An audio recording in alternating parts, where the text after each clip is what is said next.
Some exercises are all about building strength and muscle, but there's another category of exercises that are designed to help you develop movement capacity. That blend of strength, mobility, and body control that allows you to move with physical freedom. Yoga is one example of this kind of practice. Animal flow is one example of this kind of practice.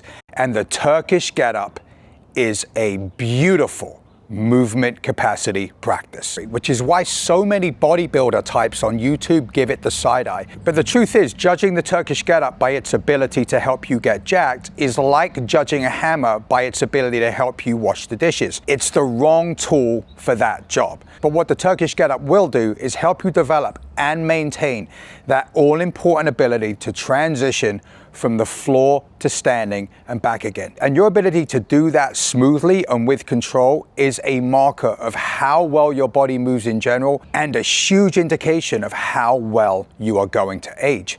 In this video, I'm going to teach you how to perform the Turkish Get Up. I'm going to show you a couple of different ways you can load it using kettlebells, and then we're going to talk about programming and where this might fit into your plan. Now, there's a lot of people out there doing very heavy Turkish get-ups, but the truth is the greatest gains are going to come from you not being able to do a Turkish get-up, even with just your own body weight, to being able to do the Turkish get-up, even with just your own body weight. Once you get to that point, you can go ahead and load it up with a kettlebell, and I'm going to show you a couple of different ways you can do that later in the video. But we're going to start with just the bodyweight version. So the best way to learn the Turkish Get Up is, one, to learn it without the kettlebell. First, get the movements down.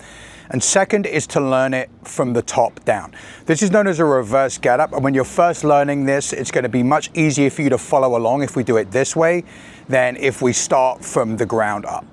So we're going to start with one hand in the air. Now, first challenge, which leg do you step back with? Easy fix, the one you can touch. So once we've got here, we're going to initiate the movement by stepping backwards. Right, we're going to stabilize here. Next step is to lower this knee down. Now we want to lower it silently. And what I mean by that is I don't want you to slam the knee into the ground, right? We want a very slow, controlled movement.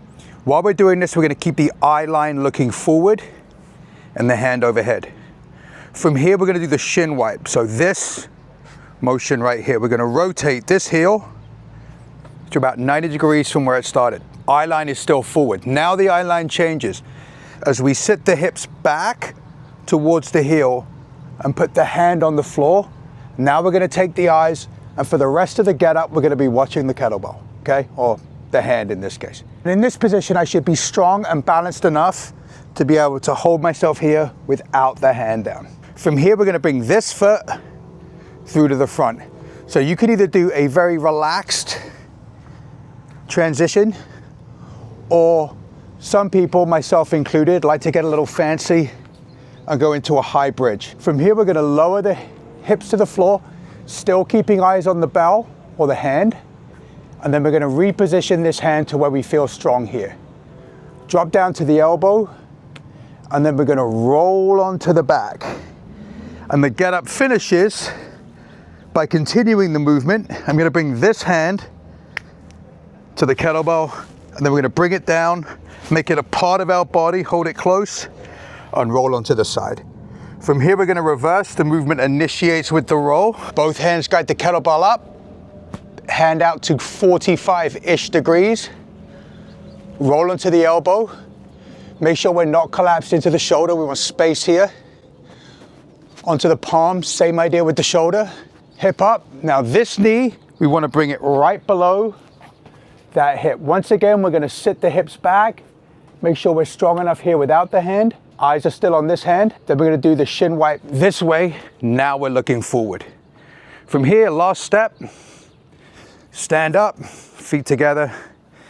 That's the full get up. And a good way to learn this is to break it into its individual component parts. So if I were to start on the bottom this time, so when you first start learning this, you might start working just the roll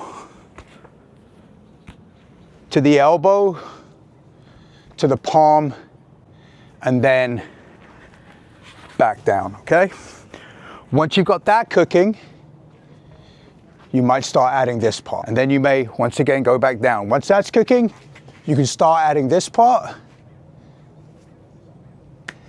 and then so on and so forth. You can add pieces until you're able to do the full get up. Hey, real quick, if you're over the age of 40, the healthiest thing you could be doing for yourself is to start a daily mobility practice. And in order to help you do that, I've put together a free 7.5-minute morning mobility routine for you. You can get it by clicking the link in the description down below. It's specifically designed to undo a lot of the harm our modern sedentary lifestyles are causing. So it's going to open up your hips, unlock your spine, free up your shoulders, and leave you feeling a hell of a whole lot better. You can get it by clicking the link in the description down below. So once you're able to smoothly do a Turkish get up without any weight, it's time to start loading it up with the kettlebell.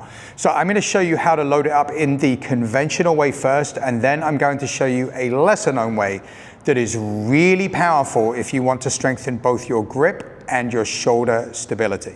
So I want to make sure this shoulder stays tight and pulled into the body, okay? Quick demo. Once again, which leg am I gonna step back with? The one I can touch. Wanna lower quietly, so just lower, slow, light tap, pivot, sit the hips back. Once the eye line switches, we wanna be strong enough here that we don't need this hand. This hand's here for reinforcement. Kick through, hip down, position so we feel strong in the shoulder and we're not collapsed.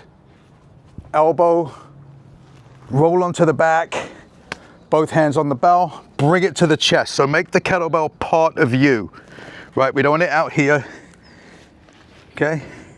So for the roll, you don't want to roll and then try and hump the kettlebell over. That's not so great for your shoulder. I want to think about taking this kettlebell and making it part of my body. I want to hold it like I love it. So when we roll on the back, the kettlebell travels with us. Now we use both hands to get it into position. We're rolling onto the elbow, pushing off this foot, onto the palm. Now make sure the shoulder's in that strong position. There's the bridge.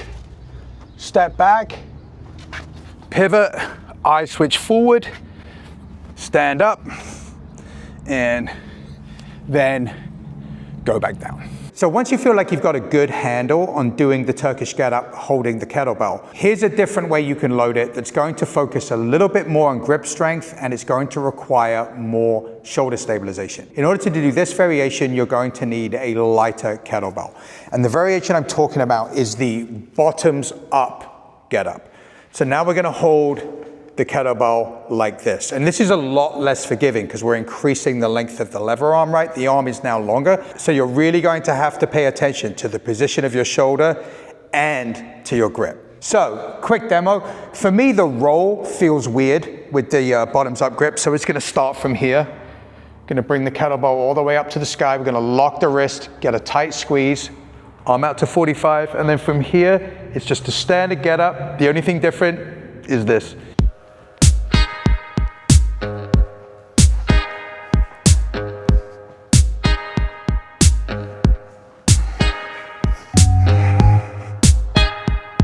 So now let's talk programming. Where does the Turkish Get Up fit into your plan? Well, a great place for it is in your warm-up. The Turkish Get Up is fantastic for helping you dial in that mind-body connection that's going to make the rest of your workout so much more productive. The Turkish Get Up is also great as a low-impact conditioning tool.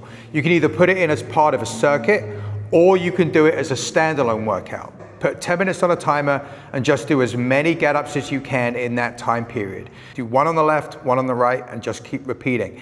And you'd be really surprised by how tired this can get you. This constant transitioning from the floor to standing and back can really kick your ass. It's also a hell of a leg workout. And finally, as a strength exercise, how strong do you need to get at the Turkish Get Up?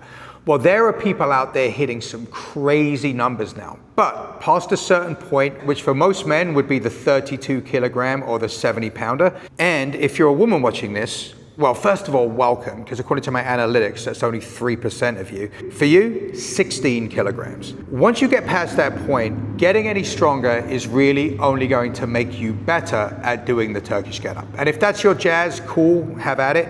But if you're looking to get the maximum amount of crossover from getting strong at the Get Up to anything else you might do, then 32 kilograms is a very solid goal. A different track you can go on is to focus on more challenging variations of the Get Up, like the no hand Get Up,